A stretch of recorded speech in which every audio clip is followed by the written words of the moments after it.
meu povo! Vocês estão bem? Olá, aqui quem fala é a Carol Herman e estamos mais uma vez juntos para mais um episódio do nosso podcast. Lembrando que você pode enviar suas perguntas para o nosso e-mail, podcastconversa@gmail.com, e também estamos no Instagram. Nos curta, nos siga, compartilhe os nossos vídeos, as nossas lições, os nossos episódios com aquelas pessoas que você gosta, com seus amigos, com seus parceiros aí da igreja, com a sua classe de jovens. Vamos juntos estudar a lição e crescer em graça e em conhecimento. Muito bem. E se você, já aproveitando que a gente está falando aqui sobre os nossos canais e tudo mais, se você perdeu algum episódio anterior, ou se você está chegando agora, está nos conhecendo, não viu algum episódio anterior, você pode clicar aqui em cima, vai aparecer um card para você, você pode clicar, ver os episódios anteriores, a temporada anterior.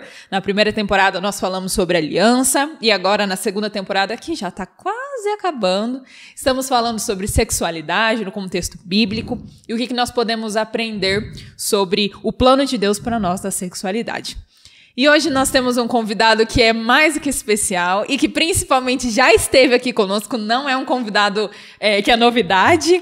Temos aqui o Pastor Júnior. Por favor, pastor, se apresente. Ok, Carol, muito bom estar com você aqui, com todo mundo. Muito legal você que está em casa, que está nos ouvindo, que está participando. E espero que esse podcast seja significativo e que eles possam aprender muito, né? E nós também, querendo ou não, estamos aprendendo, com né? Com certeza. E essa questão da relação de troca é muito bacana. Então, o meu nome é Júnior Rodrigues Menezes, é Júnior mesmo, né? Sou pastor aqui no Colégio Adventista de Londrina. E estive, sim, agora deixa eu lembrar, acho que foi o primeiro podcast do Converso. Acho que foi, né? Não, foi o segundo, se não me engano, o segundo, da série de estudos que nós fizemos na lição... primeira temporada, né? Primeira temporada, série de estudos aí da primeira temporada, falando um pouquinho sobre aliança. E hoje estou aqui para falar um pouquinho sobre sexualidade. Isso aí. Muito bem, então... Pegue sua Bíblia, pegue sua lição, nós vamos estudar juntos. E estávamos conversando aqui, um pouquinho antes da gente começar, sobre como essa lição trouxe assuntos novos, novidades, assuntos diferentes, que nem sempre a gente ouve muitas histórias que apareceram nessa lição dessa semana, mas que trazem para nós e que trouxeram durante essa semana muito conhecimento e, principalmente, entendermos melhor como é o relacionamento de Deus conosco e de como nós, criaturas, sendo filhos dele, podemos nos relacionar com ele e entender um pouco mais o seu caráter. E a lição começa já falando um pouquinho sobre o contexto da sexualidade e como a sexualidade nem sempre é utilizada para falar de sexo em si, mas também pode ser utilizada para explicar a depravação da humanidade, e a gente viu sobre isso em alguns episódios anteriores, e também como símbolo para ilustrações proféticas. Pastor Júnior, a gente estava conversando aqui sobre isso, né? De como esse contexto e esse tema da sexualidade pode abrir um leque de temas e outros subtemas, né? E principalmente essa questão do nosso relacionamento com Deus e de como a sexualidade não permeia só o assunto ali, o âmbito do sexo em si, mas como a gente consegue entender também outros relacionamentos a partir da sexualidade, né? E o interessante sobre isso é que você tá comentando, né? É que um ponto muito importante, nós somos seres sexuais. Isso é fato, não tem como nós negarmos e dizer que não. Deus já nos criou assim, né? Isso. Tanto é que na Idade Medieval, como a gente sabe historicamente, a sexualidade ela é meio que reprimida, né? E a gente percebe que isso vai contra aquilo que Deus nos projetou, o desejo de Deus em relação a nós, né? Se pegarmos Gênesis 2, fica muito claro o papel do homem e da mulher e essa união matrimonial que, basicamente, dentro do casamento, são dois aspectos interessantes sobre sexualidade. Primeiro, é a questão do prazer, como a gente viu já durante todo esse processo da lição. E o segundo aspecto é a capacidade de gerar uma nova vida, né? A partir desta união, nós temos uma nova vida. Então, eu acredito que Isso mostra pra gente o quanto a sexualidade é importante. E isso me faz também pensar. Eu tive uma matéria dentro do curso teológico chamado Família e Sociedade. E eu lembro que o professor, pastor Tavella, diz algo muito interessante. A sexualidade nos define. A sexualidade nos identifica, né? É o que nos torna. Se pensarmos por que o diabo tanto trabalha em nós para perverter a sexualidade, justamente por isso. Porque a sexualidade é o que nos define, é que nos torna seres que somos. Não no sentido em que ela é um fim em si mesmo, não no sentido. Mas que ela foi projetada, foi pensada por Deus. E um ponto interessante sobre isso, né, aproveitando esse momento, é que Deus utilizou da sexualidade como uma ilustração para usar, né, nas declarações proféticas, justamente a ideia dessa relação dele com o seu povo. E se pensarmos, né, em relação a isso, Deus ele nos apresenta várias restrições relacionadas à sexualidade, não fazendo com que o ser humano não a utilize, mas justamente o quê? Colocando delimitações para que ela ficasse dentro do âmbito do casamento. Eu acredito que durante toda essa série de estudos que nós estamos tendo dentro da lição sobre sexualidade, eu acho que isso já ficou bem claro para a gente, né? Então, a sexualidade ela deve ser utilizada, né? A atividade sexual em si deve ser utilizada, mas dentro do âmbito do casamento. E Deus aproveita disso para mostrar para a gente, né, essa imagem sexual, para conversar sobre essa relação dele com o seu povo. E como você falou da depravação, só para poder fechar aqui, não tomar tanto espaço, né, para que o pessoal também possa ouvir a sua voz, um ponto interessante que eu achei em relação à lição a lição está tentando mostrar para nós, basicamente, o quê? Que o ser humano vivia no Éden perfeitamente com Deus. Mas quando o pecado entra, o pecado começa a afetar essa relação. E aproveitando daquele momento que nós conversamos anteriormente, eu quero citar aqui, então, Levítico 19, se você permitir, e aproveitar disso. Não sei se você você que está em casa, já tinha lido esse verso, né? Mas esse verso aqui, ele me chamou a atenção quando eu li pela primeira vez, né? E confesso para vocês que eu estou ainda no livro de Levítico, estou estudando o livro de Levítico, porque eu quero muito entender essa questão da aliança de Deus, né? E Levíticos 19, o versículo aqui, a partir do versículo 29, então vai dizer algo muito interessante. É um conselho de Deus para os pais, né? E ele vai dizer o seguinte: não contaminarás a tua filha, fazendo-a prostituir-se, para que a terra não se prostitua, nem se encha de maldade. É interessante como a prostituição ela mexe em relação a isso. E se olharmos para trás, quando o homem e a mulher estavam no Jardim do Éden, eles tinham liberdade em relação a si. E a mulher ela não era um produto, e não tampouco o homem era um produto, mas eram seres criados à imagem e semelhança de Deus, com a sua individualidade, com a sua pluralidade, ok? E Deus ali naquele momento, a partir do momento da queda, nós vemos essa relação mudando, ao ponto de Deus, o próprio Deus dizer algo. Não é que Deus estava amaldiçoando, mas eu acredito que Deus estava olhando para o futuro, e ele estava dizendo para o homem, para a mulher, aquilo que ia acontecer. Quando a gente abre Gênesis 3, vai dizer assim, que os desejos da mulher será para o seu marido, e ele iria governá-la. E aí quando você começa a estudar o Antigo Testamento, Carol, você começa a aproximar do Antigo Testamento, uma coisa que você vai percebendo é que, infelizmente, as mulheres viveram uma submissão por muito tempo em relação aos homens. E, pasme, né? Eu penso assim, que a prostituição não é algo que começou agora no século XXI, né? Não é algo que surgiu agora, mas ela acontece dentro do Antigo Testamento, lá atrás, e começa a partir disso, a mulher sendo vista como um produto, mesmo que a ideia capitalista, no sentido da teoria capitalista, ela não exista lá, mas infelizmente a mulher é. E como a gente estava conversando, só para me concluir aqui, que eu acho um ponto interessante, é que quando a gente abre 2 Samuel capítulo 13, quando você vê ali o momento em que Batseba está chorando em prol do seu marido Urias, diz ali que ela está chorando pelo seu Senhor. Então, a frase seu Senhor está descrevendo justamente a ideia de que ela é o que de Urias? Escrava, pertencente, né? Uma propriedade. Infelizmente, uma propriedade. E aí você olha para Deus e olha nesse aspecto de Deus com o seu povo, o amor que ele tem. Por que o amor que ele tem? Porque um ponto interessante que eu gosto de pensar em relação a isso é que Deus fala assim, em Israel não haverá prostituta. Em outras palavras, o que Deus está dizendo aqui em Levítico 19, a mulher não será uma propriedade, mas sim a mulher terá a liberdade, a sua individualidade, a sua dignidade, né? A sua pureza, né? Sendo protegida, preservada. E o interessante é que a responsabilidade que Deus coloca aqui é sobre os pais. Tudo começa a partir dos pais. E aí uma pergunta que eu faço, que eu acho que seria interessante a gente trazer aqui é, qual é o histórico de Gomer? E a gente vai entrar justamente nisso agora, né, Pastor Júnior?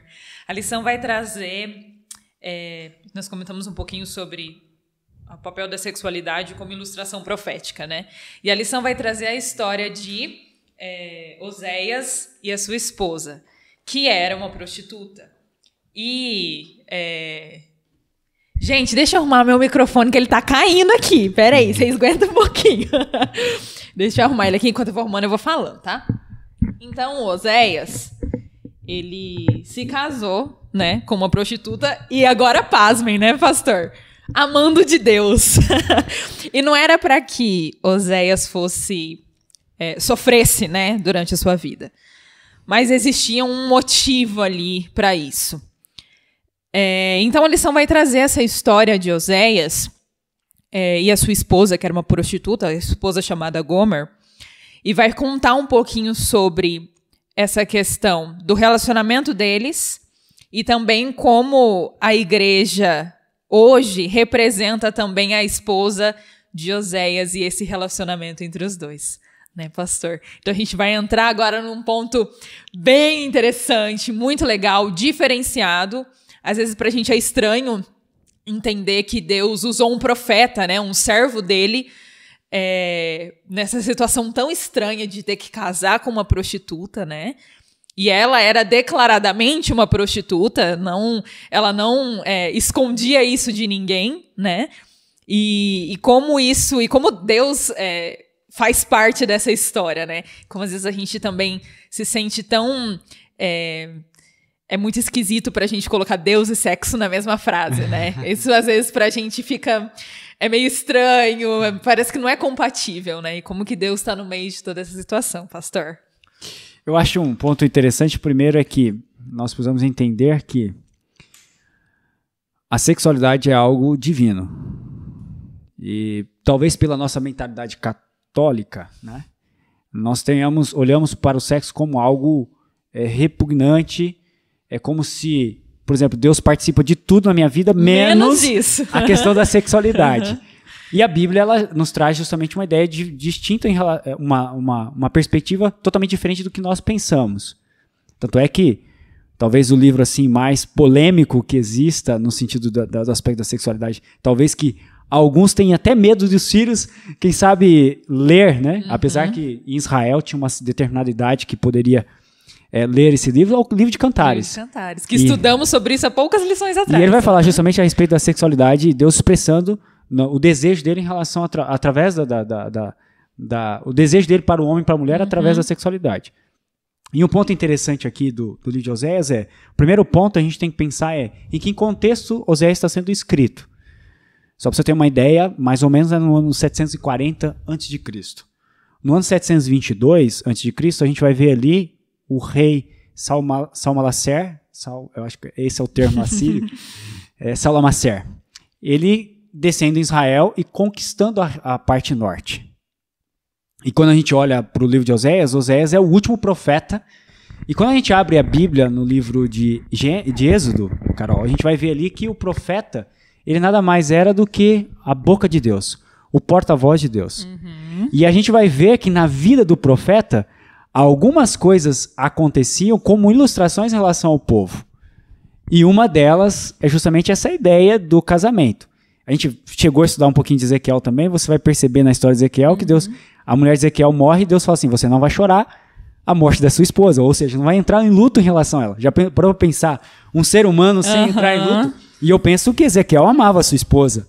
E agora não poder chorar a sua esposa sem segurar todas as lágrimas, é até meio estranho da gente pensar em relação a isso, essa luta de Ezequiel.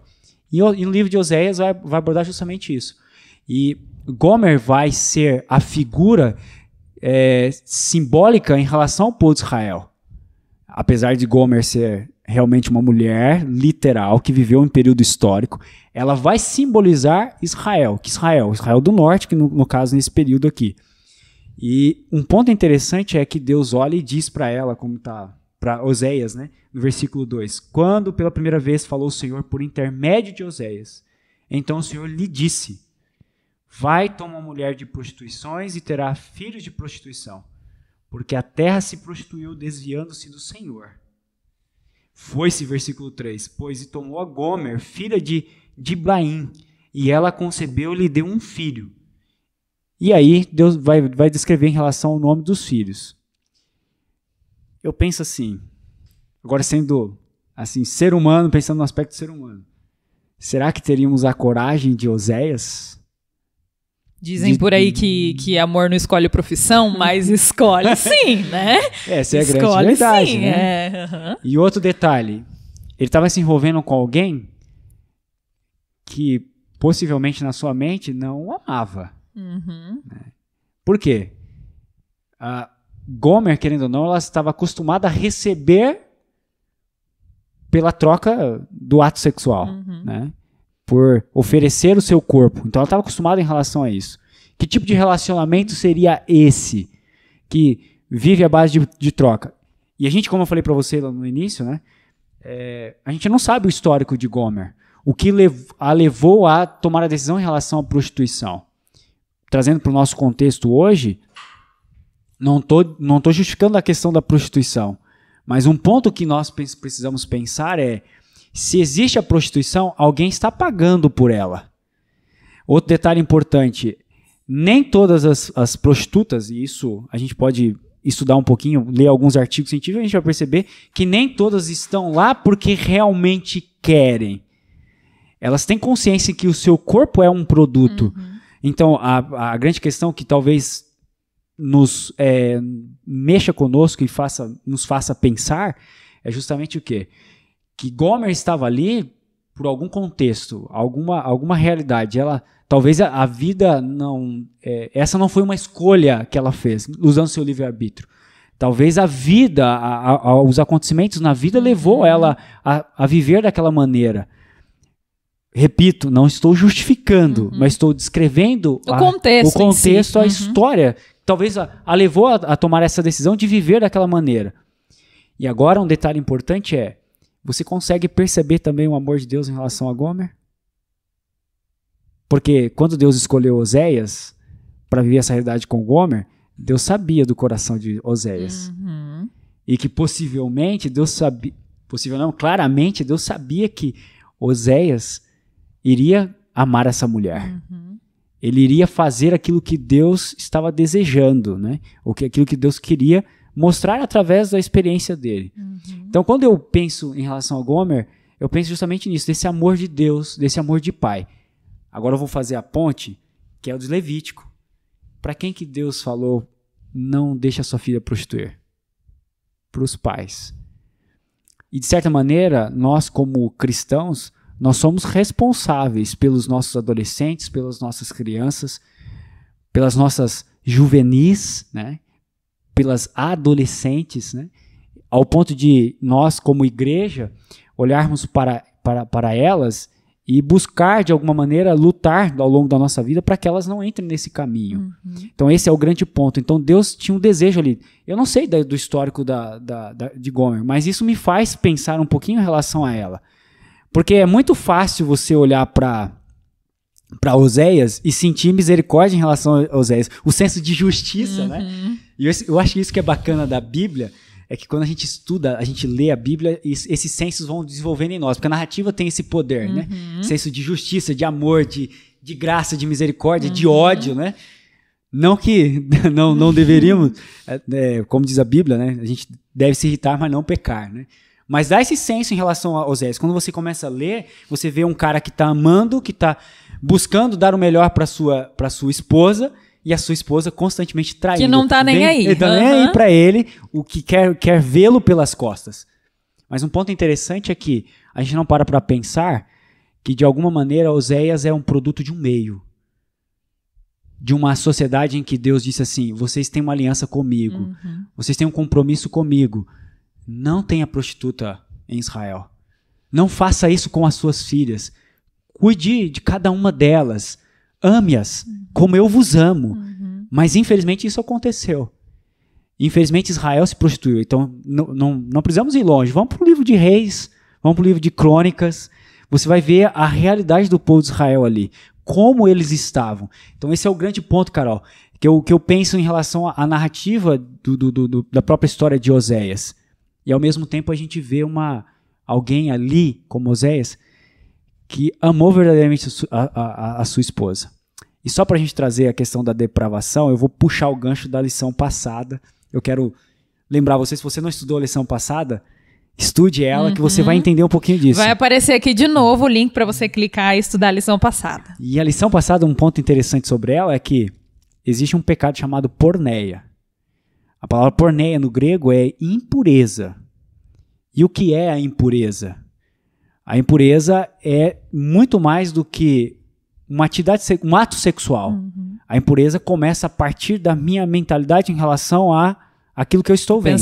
O pensamento. E o próprio Cristo vai descrever isso, acho que talvez de uma maneira bem clara para a gente. Ele vai dizer assim, é pecado, o pecado adultério não é o ato em si, mas ele antecede a isso. Olhar com um olhar para alguém com uma intenção de vê-lo como objeto. Lembrando que nós fomos criados à imagem e semelhança de Deus. Então, esse é o grande ponto. Então, o pecado do adultério, ele surge a partir da minha intencionalidade. Quando eu olho para o outro e sabendo que eu tenho um pacto com alguém e eu tomo a decisão de ter essa atividade com esse outro. Mas aí, isso tem a ver só com o casamento? Não. Como a gente viu na lição passada, a porneia, ela ocorre também com os solteiros. Por que ela pode, aliás, ela pode ocorrer com os solteiros? Quando eu quero a atividade sexual sem ter um compromisso. Compromisso real de assinar o papel, né? Deixar bem claro que eu pertenço àquela pessoa. De fidelidade, de pureza, de compromisso, né? Então, basicamente, o que a gente entende em relação à porneia é justamente esse pecado relacionado à impureza. E o apóstolo Paulo vai descrever para a gente no livro de Coríntios, né? Capítulo 6, eu acho que 1 Coríntios capítulo 6, que ele vai dizer que nós devemos fugir da impureza. A palavra impureza é porneia, basicamente isso. E como a gente viu em relação a isso, Paulo vai dizer em 1 Coríntios 6 que um homem, quando ele dorme com uma prostituta, ou ao contrário também, porque naquela época está relacionado às mulheres, mas pensamos no contexto hoje, também existe a prostituição masculina. E quando alguém dorme com um prostituto, ou uma prostituta, né? Não sei se existe masculino prostituto, mas assim, um detalhe importante é que ele se torna um só com esse indivíduo. Por quê? Porque para Deus o ato sexual está relacionado justamente isso ao casamento. E agora a gente olha aqui para Deus e Deus fala assim, vai casa com uma prostituta em relação a Oséias. E o interessante é que se você abrir no livro de Oséias, até convido você a abrir aí o livro de Oséias, um ponto interessante é que essa mulher não trai Oséias uma vez só. Esse é o ponto. Ela não o abandona uma vez só. Ela já estava acostumada a ter esse tipo de relacionamento. Já era habitual. Já é habitual. E a questão do detalhe importante, Carol, que eu vejo em relação a essa mulher é que Oséias estava oferecendo tudo para ela, né? Tanto é que você disse que tem uma música dos Arrais, né? Vou citar aqui depois, se você quiser. Só assistir, eu acho que vai ficar no link aqui também. Vai ficar no link. E eu acho legal que ele diz assim, que tem uma frase lá assim, eu te amei, te protegi, te acolhi, né? E eu, na verdade, te dei tudo, porque ele está dizendo tudo, te dei tudo. Então, vamos pensar, Oséias. E você buscou outra vida, outras coisas, outra coisa melhor. Você está entendendo a questão, né? Por exemplo, Oséias, provavelmente ela não ganhava de Oséias um dinheiro. Tinha o ato sexual e ele entregava o dinheiro. Isso não acontecia. Mas, por outro lado, o que ele fazia em relação a ela? Dava comida, dava o teto, dava uma cama, dava a água para o banho, né? Dava a casa protegida, uma família, proteção, segurança, vestes, né? Cuidava dela realmente, né? Eu não sei como era a sanidade básica naquela época, mas um ponto interessante é que provavelmente Oséias cuidava muito bem dela. E mesmo assim, ela tomou a decisão de traí-lo. E como a lição ela trouxe, eu achei muito interessante disso, que cada filho que Oséias tinha com Gomer tinha um significado, uma mensagem de Deus para o povo. E qual é a mensagem? Zezreel, né? Ele significa basicamente o seguinte: Deus espalha. Lohuama significa sem misericórdia. E o último, Loami, não meu povo. Uma mensagem que Deus estava falando isso. E isso não é a primeira vez que Deus faz isso. Se a gente for para o livro de Isaías, na mensagem profética, Deus utiliza através dos filhos. A mesma coisa. Né? É essa mensagem. Então, Oséias está aqui como uma ilustração do próprio amor divino. Só com um detalhe importante que eu quero enfatizar, né? Oséias não é uma alegoria. Oséias é uma história real, uma pessoa real que está vivendo um período histórico nesse tipo de relacionamento. Então, o que, em outras palavras, que eu quero dizer para você sobre a história de Oséias é: essa relação de Oséias ilustra essa relação de Deus para conosco. Não pense que a Bíblia apresenta a história de Israel, é a história de Israel. Não, é a história do povo de Deus. Isso está acontecendo com o povo de Deus. Então, esse é um detalhe importante que a gente precisa entender. Não estou aqui conversando com alguém que não é do povo de Deus. Esse é o detalhe importante. É para o povo de Deus. Então, infelizmente, em Israel estava ocorrendo a prostituição. E essa prostituição era uma demonstração real de como estava a espiritualidade do povo, né? E agora, saindo um pouquinho da história real do personagem Oséias e a personagem Gomer, vamos dando um pulinho assim em relação à ilustração. O povo estava se afastando de Deus, estava se prostituindo em relação a Deus. Tanto é que, se a gente voltar para o livro de Deuteronômio, lá em Deuteronômio, Carol, Deus vai deixar muito claro que ele não queria que houvesse prostituta cultual dentro do povo de Israel. Se Deus está dizendo dentro da aliança justamente isso, é porque isso possivelmente poderia o quê? Causar uma consequência para o povo e afastar dele. E não só isso, poderia ocorrer. Você está entendendo? Por quê? Se a gente pensar na religião cananita, se pensarmos na religião egípcia, se pensarmos na religião assíria, babilônica, esse tipo de coisa acontecia. Vou voltar para o Novo Testamento, esse ponto é um ponto importante, porque, historicamente, não mudou muito do Antigo Testamento para o Novo Testamento a questão das religiões politeístas dentro do contexto bíblico. No livro de Romanos, nós vemos Paulo exortando ali a questão da depravação no capítulo 1. E ele vai falar sobre a questão, até depravação em relação ao culto aos deuses. Se pensarmos no livro de Coríntios, a mesma coisa. E um ponto interessante é que naquela época, a atividade sexual ela acontecia para a adoração dos deuses. Havia prostituta cultual dentro das religiões politeístas. E agora Israel, Deus fala assim: não, no meu povo não vai haver prostituição. No meu povo, as mulheres elas serão cuidadas, elas serão protegidas. E eu quero lembrar você, rapidamente, né? Quero pensar com você rapidinho, o que está escrito em Gálatas 3:28. Você lembra lá o que está dizendo? Em Cristo não há judeu, não há gentio. Em Cristo não há mulher nem homem, escravo e nem liberto, né? E nem senhor. Em outras palavras, o que Jesus está dizendo? Em Cristo todos nós somos iguais. E se a gente for rapidinho na carta de Filemão, nós vamos ver uma demonstração de Paulo, bíblica, né? De Paulo, influenciando Filemão para aceitar Onésimo, que era escravo. Por quê? Porque Filemão ele era devedor de Paulo em relação ao evangelho. Então, em outras palavras, Paulo está dizendo o seguinte: todos nós somos iguais diante de Deus. Então, a questão da prostituição é uma coisa que Deus abominava grandemente. E se Gomer está vivendo isso, é porque em Israel estava sendo permitido. E agora vamos para a prostituição, não no sentido literal, mas a nossa atual, né? Mas o aspecto justamente espiritual. Agora, se o povo estava se prostituindo, né, ali dentro de Israel, como é que estava a vida espiritual desse povo? E eu quero lembrá-los que a sexualidade tem muita relação com o aspecto espiritual. Por quê? Por que Sodoma e Gomorra foi destruída? O que Jesus nos exorta em Mateus 24 em relação aos sinais dos tempos, em relação aos antediluvianos? Por que aconteceu o dilúvio? Vai dizer que havia violência, possivelmente dentro do aspecto da violência, como a gente leu Levítico, estava também a prostituição. Quero lembrar num episódio que talvez, Carol, a gente tenha, não sei se você já leu, eu me lembro quando eu tinha mais ou menos uns 11, 12 anos, eu li aquele episódio do Levita no livro de Juízes. E para mim aquilo foi assim impactante. Não só impactante, mas assim, eu fiquei muito triste em relação ao povo de Israel. Por quê? Porque o mesmo pecado que aconteceu em Sodoma e Gomorra em relação aos anjos estava acontecendo com a tribo benjamita em relação dentro do povo de Israel, em relação àquela mulher, né, a concubina do levita, ao ponto deles quererem também o levita, né?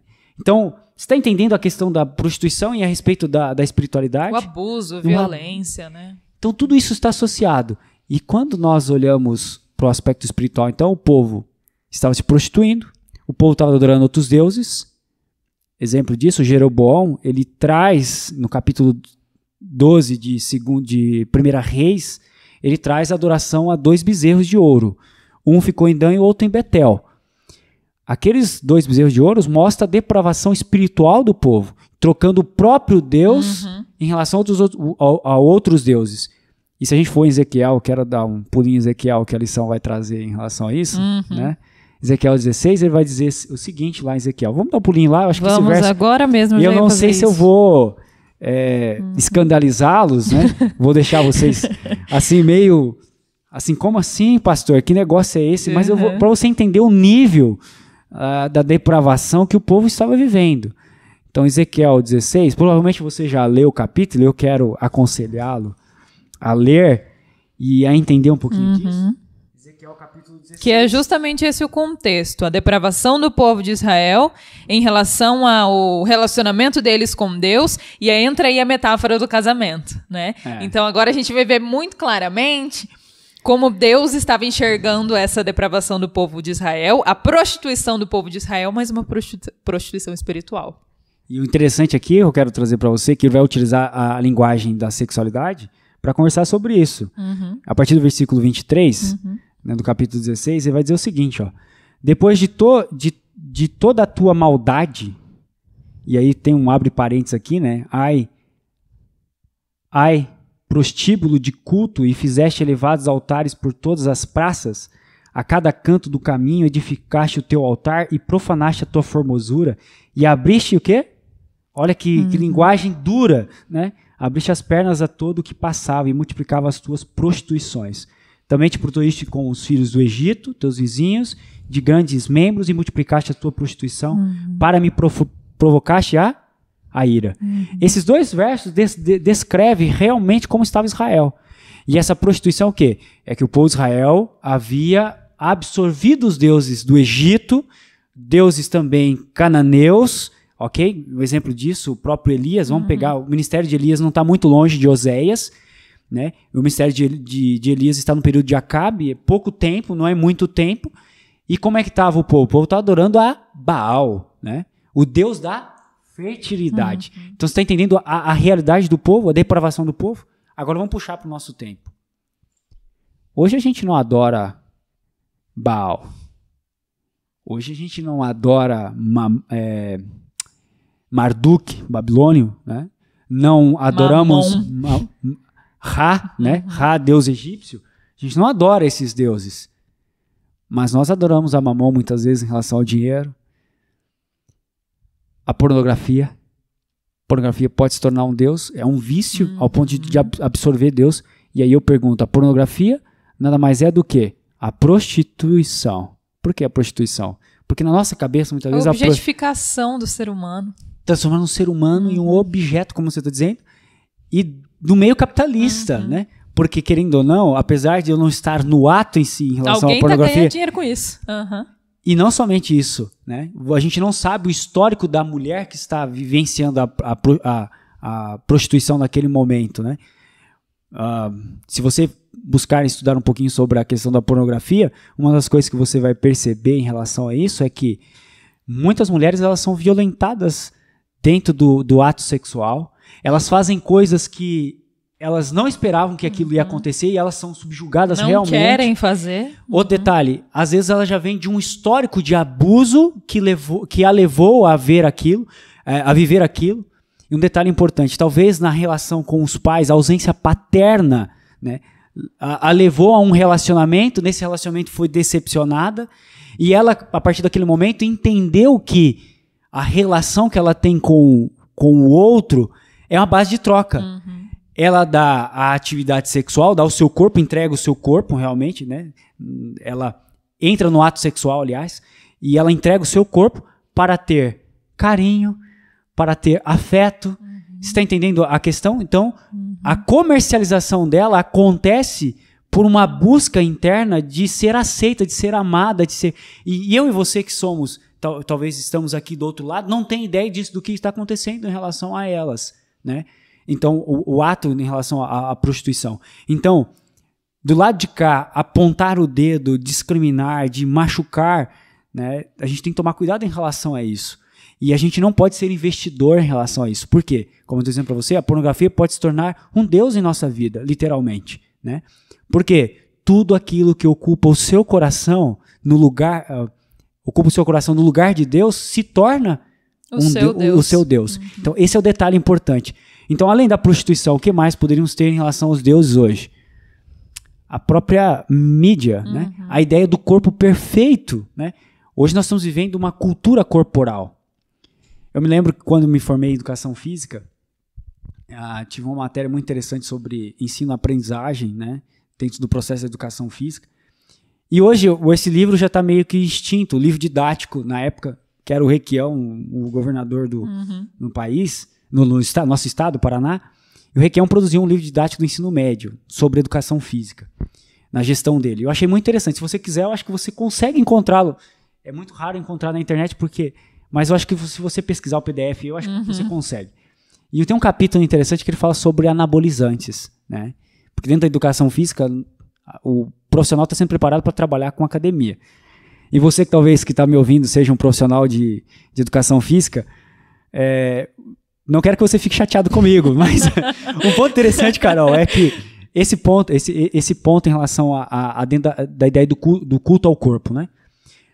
De pessoas, infelizmente, investirem em anabolizantes para ter um corpo ideal. Né? A vivência para esse corpo, a custo, muitas vezes, da própria vida, da própria existência. Se você entrar um pouquinho na internet e pesquisar alguns vídeos, pesquisar sobre isso, quantos jovens acabou tendo infarto porque aplicou, de fato, suplementação no próprio corpo, né? Vamos dizer assim, vou usar o termo corriqueiro de todo mundo, bomba, né? Então, ele aplicou um elemento no corpo para poder desenvolver aquele corpo ideal, achando que através daquele corpo ele conquistaria outras pessoas, né? Então, essa é a grande questão, essa exposição corporal. E isso é muito difícil de falar sobre isso, Carol, hoje, porque as pessoas às vezes podem levar para o lado que a gente é meio que extremo, né? Legalista. Que é legalista, né? Essa ideia, né? Só que um detalhe importante é que realmente nós vivemos num período do culto ao corpo, em que as pessoas investem grandemente em relação a isso. E o que isso traz em relação a Deus? Há um afastamento de Deus, ao ponto de muitas vezes o quê? Sermos infiéis nos dízimos, sermos infiéis nas ofertas, para a gente ter aquele corpo ideal. E sem falar que colocando o risco de perder a vida. Não estou dizendo para você que assim, você não deva se preocupar com o asseio, né, em relação com a sua saúde. Não estou dizendo isso. Estou dizendo que ao ponto de alguém que ganha R$ 1.500 mensal, pagar R$ 1.200 numa suplementação para ter um corpo que acha que é o ideal, né, a viver para isso. Esse é o grande ponto. Então, o que eu quero dizer para você, querido jovem e jovem, né? O jovem, a jovem. A jovem. O detalhe importante é que quando o meu corpo passa a ser a prioridade primária na minha vida em relação a ocupar o lugar de Deus, é culto ao corpo. Quando eu passo a desejar aquilo no lugar de Deus, a investir verdadeiramente nisso, no lugar de Deus, isso passa a ser um Deus na minha vida. E eu quero dizer uma coisa muito importante para você. Se há uma coisa que é triste hoje, dentro desse aspecto da idolatria, que eu estou descrevendo aqui a questão da idolatria, né, é a exploração corporal que existe dentro da nossa sociedade. E isso é idolatria. Por que eu estou dizendo isso? Porque às vezes a gente faz diferença das pessoas por causa do externo dessa pessoa, por causa da aparência dela, que é um padrão midiático que está sendo formatado na nossa mente para a gente consumir. Nunca esqueça disso. Tudo que acontece na nossa sociedade tem a ver com lucro. Então vamos pensar em relação à pornografia. A pornografia é uma prostituição que remete a lucros que tem uma lucratividade de bilhões dentro da indústria pornográfica, que tem uma movimentação de muito dinheiro. Mas não é só dentro da indústria pornográfica. Dentro da questão dos anabolizantes, como eu estou dizendo para você, há uma movimentação de dinheiro significativa. Vamos pensar agora, dentro da moda, há uma movimentação de dinheiro significativa. Você está entendendo esses impérios, esses monopólios que controlam a nossa sociedade, que nos afeta? E que, infelizmente, isso também está no nosso meio religioso, dentro do meio cristão, em que nós fazemos as diferenças. Eu me lembro quando eu passei 4 anos no teológico, estudando um pouquinho, participando da coportagem, né? E eu me lembro que alguns ambientes que eu chegava, a imagem era o ponto de contato, né? Ao ponto das pessoas olhar para você, dependendo da maneira que você se veste, você vai ter atenção. Dependendo da maneira que você fala, você vai ter atenção. Dependendo da sua aparência, que pode ser midiática, você vai ter atenção. Eu quero só lembrar você rapidinho, uma reflexão para a gente pensar, tá? A gente não vai entrar nisso, mas só para a gente pensar. As mulheres que trabalham como vendedoras de roupa, sapatos, perfume, maquiagem. Pergunto, elas são da jovem, meia idade ou terceira idade? Pensa aí. Tá entendendo o que eu estou dizendo? Dentro do contexto que nós estamos vivendo. E eu quero lembrar você, quando você faz isso, né, de separar a pessoa pela imagem e tudo mais, você está violando o que está descrito em Gálatas 3:28. Em Cristo não há judeu, não há grego, não há homem nem mulher, porque todos são um em Cristo Jesus. Todos fomos feitos à imagem e semelhança de Deus. E agora esse povo de Israel, que é o nosso povo, né? Que somos nós, né? Nós somos chamados por Deus para não deixarmos que isso ocorra dentro da nossa sociedade. A função da igreja é justamente resgatar essas pessoas que vivem dessa maneira, para que elas possam ter esse relacionamento com Cristo, porque Cristo morreu definitivamente por elas. E é esse o ponto, porque o comecinho de Ezequiel vai começar a falar, trazendo ali essa metáfora do casamento, de que o Senhor dá joias, dá vestidos, dá tudo que a noiva precisa, né? O esposo dá tudo que a sua esposa precisa. E aí no verso 15 vem um contraponto. Mas você se aproveitou da sua beleza e da sua fama para dormir com qualquer um que passava. Usou os seus vestidos para enfeitar os seus lugares de adoração, e ali você se entregava a qualquer um como prostituta. E olha que interessante, porque depois no final de Ezequiel, lá no verso 60, para terminar o livro, vai dizer assim: mas eu manterei a aliança que fiz com você na sua mocidade.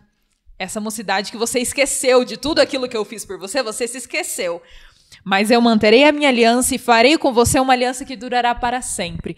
Olha que coisa interessante. Apesar de estarmos dentro dessa depravação, da prostituição, de esquecermos de tudo aquilo que Deus faz por nós, Ele ainda promete ser fiel, né? Mesmo que nós quebremos essa aliança e a fazemos diariamente, Ele ainda cumpre a sua parte, né?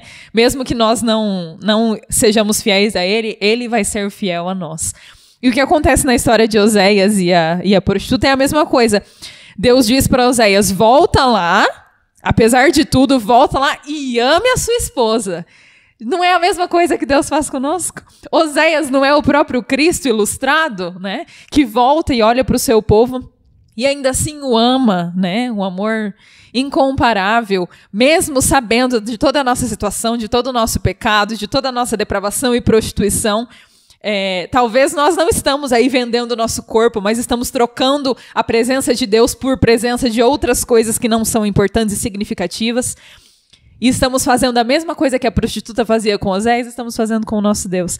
E ele ainda assim cumpre a sua aliança e tem amor por nós, um amor que é incondicional, que é verdadeiro, que é sincero, que é um amor que não desiste. Né? Um amor que vai atrás, um amor que é completo, que é puro e que principalmente é aquele amor verdadeiro, que não se abala. Né? E um ponto interessante que você colocou, que eu achei interessante, pra gente pensar, o amor é o quê? O amor de Deus, basicamente, se a gente ler 1 Coríntios 13, esse é o amor de Deus. Tudo sofre, tudo suporta, tudo supera, né? Não arde em ciúmes, não se ufama, não se soberbece, né? E ele jamais acaba. Eu fico pensando em relação a Oséias, em relação a esse amor que Oséias transmitiu em relação a Gomer. Quando Deus pede pela primeira vez para Oséias, Oséias vai, busca, traga e continue seu relacionamento com ela. Eu fico pensando, um detalhe importante, como foi essa primeira noite de Oséias com a sua esposa? Certo? Essa é a primeira vez. E a segunda vez que ela faz e ele traz de novo. E a terceira vez. Porque, vamos ser sinceros, como sentimento como ser humano, ele poderia, naquele momento, sentir aversão em relação a ela. Podia estar o balde, né? Verdadeiramente. Mas o amor, ele é uma decisão. E esse é o ponto que a Bíblia traz pra gente. O amor, ele não é só o sentimento. O sentimento faz parte, mas é também uma decisão. E agora, em relação a isso, Oséias de fato a ama. E cada vez que ela se afasta dele, mais ele transmite esse amor, mais ele desce, mais a busca. E isso é um ponto interessante. E quando você vai para Oséias capítulo 6, olha o que Deus vai dizer, versículo 6.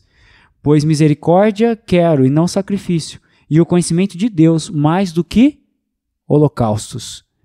Porque nós podemos aparentar para Deus que o amamos quando nós nos achegamos a Ele através do culto, de um rito litúrgico. Podemos fazer isso. Mas o que Deus mais deseja é a vivência desse relacionamento. É esse estar próximo. É a igreja que vive o que prega. É a igreja que vive esse amor por Deus todos os dias. E quando eu falo igreja, eu não estou falando no sentido de instituição, porque a nossa tendência é imaginar igreja e instituição. Por exemplo, Igreja Adventista do Sétimo Dia. O que é a Igreja Adventista do Sétimo Dia? Ela é uma instituição que a sede fica nos Estados Unidos, né, que tem suas divisões, as suas uniões e tudo mais. Um sistema. Não, mas igreja não é isso que a Bíblia está dizendo. Igreja é muito mais do que isso. Nós nos organizamos por um motivo. O motivo é porque era necessário no sentido de que, para que a gente tivesse uma identidade. Agora, um detalhe importante. A igreja sou eu, a igreja é você, Carol. A igreja é você que está me ouvindo. E Deus, ele quer o quê? Que você viva esse relacionamento íntimo com ele todos os dias. Que você, de fato, seja a noiva dele. Por quê? Porque a mesma coisa que ele fez com Israel de adorná-la, de prepará-la, de cuidar, ele também faz conosco. Agora, fico pensando agora, uma reflexão. Depois que eu peco e peço perdão a Deus, depois de um pecado talvez terrível, cruel que eu e você, se alguém fizesse conosco, a gente jamais perdoaria. Como Deus se sente? Qual é a sensação de Deus? Como é que Deus nos olha? Como Deus nos vê? Eu fico pensando em Jesus nesse momento, que é um ponto interessante, quando Jesus estava na cruz, ele olha para todas aquelas pessoas que estão o crucificando e ele as ama. Porque não é à toa que ele diz, Pai, perdoa-lhes, porque não sabem o que fazem. Você está entendendo o sentimento em relação a Deus, o amor que Deus sente por nós?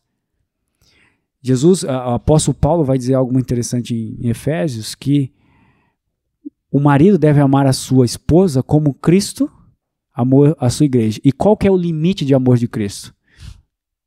Ele deu a sua vida. Ele vai à última situação, ao extremo, a última situação para poder alcançá-la, para transformá-la.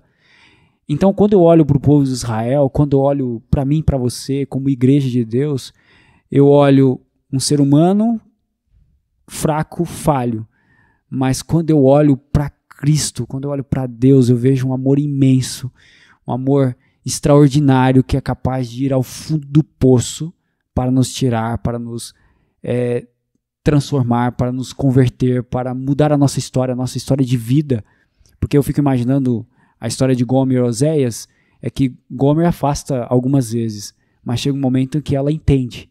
Ela compreende o amor de Oséias e ela passa a ser de fato a sua esposa, porque até o momento que ela não compreende, ela não é sua esposa. Simplesmente ela casa com alguém para ter algum retorno. Porque eu quero dizer uma coisa para você. E agora eu quero falar para você que talvez que foi desiludido, iludido, né? E entrou numa desilusão, né? E o interessante sobre isso é que às vezes você pode olhar para um relacionamento agora, né? Numa base de troca. Porque infelizmente eu já conheci pessoas, Carol, que basicamente disseram isso. Eu preciso encontrar um homem ou uma mulher que ao dar o meu amor a ele, ele me dê algo em troca. Talvez um status social, né? Talvez dinheiro, né? E talvez você tenha vivido essa realidade por um relacionamento que você teve anteriormente, né? Que foi ruim, né? Que você entrou inocente, mas essa pessoa só usou você. E eu quero dizer uma coisa para você. Não deixe esse tipo de pensamento tomar conta de você. Não pense que o amor é uma base de troca. Não é isso. Olhe para Deus. Independente do que você possa oferecer a Deus, Ele o ama verdadeiramente. A sua vida tem valor para Ele. A sua vida ela é preciosa para Ele. Não é à toa que a sua vida vale o sangue dele na cruz, derramado, esse sangue imaculado, sem pecado. Deus foi capaz de deixar o céu para vir aqui à terra. E esse é o tipo de relacionamento que Deus deseja com a sua igreja. Esse é o relacionamento que Jesus deseja para a sua igreja. Porque Jesus ama a sua igreja. E quando a gente vai para o Apocalipse, talvez eu quero terminar minha fala aqui, eu acho interessante isso. Quando você vai para o Apocalipse, você vê, capítulo 12, uma igreja. E como é essa igreja? É uma igreja vestida do sol, com a lua debaixo dos seus pés, com uma coroa de 12 estrelas. Essa igreja, em outras palavras, e vestida do sol, é vestida com a justiça de Cristo. E essa igreja está sendo preparada, porque essa igreja, no capítulo 12, é a Jerusalém que desce adornada para o seu esposo, a noiva. E a Bíblia vai dizer, em Jeremias, sobre essa noiva, vai dizer assim: de longe me veio o Senhor dizendo, com amor eterno te amei, e com minha lealdade te atraí. Você entende o valor que essa igreja tem para Deus? O valor que você, Carol, tem para Deus? O valor para você que está em casa? O valor que você tem para Deus? Seu valor é imenso. Então não deixe que o diabo ele aproveite da cultura corporal, da mídia depravada, né, das pessoas que muitas vezes não valorizam você perder o senso de amor, de dignidade que Deus oferece para você. Do valor que você tem para Deus. Não deixe isso acontecer. Creia, acredite no amor de Deus. E eu não posso deixar de falar para você que o amor de Deus é o que está escrito em João 3,16.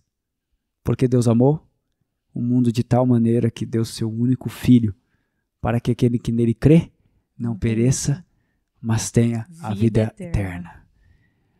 Por mais que você talvez na sua vida tenha sido como Gomer, de ter se afastado de Deus, não esqueça que o amor de Deus é o amor de Oséias, que te busca, que te guarda e que deseja o melhor para você. É isso aí, não tem mais nada a dizer, o pastor já disse tudo. E não esqueça disso. Por mais que você se sinta ou tenha vivido como Gomer, lembre-se de que Deus é Oséias. Lembre-se de que Ele sempre nos busca e o seu amor é infindo. Muito obrigada por você ter estado conosco até aqui. Pastor Júnior, muito obrigada por ter nos ajudado a entender melhor essa lição, por ter estado aqui conosco. Que Deus te abençoe e que possamos seguir em frente na luz de Cristo. Nos vemos no próximo episódio e até mais. Tchau, tchau.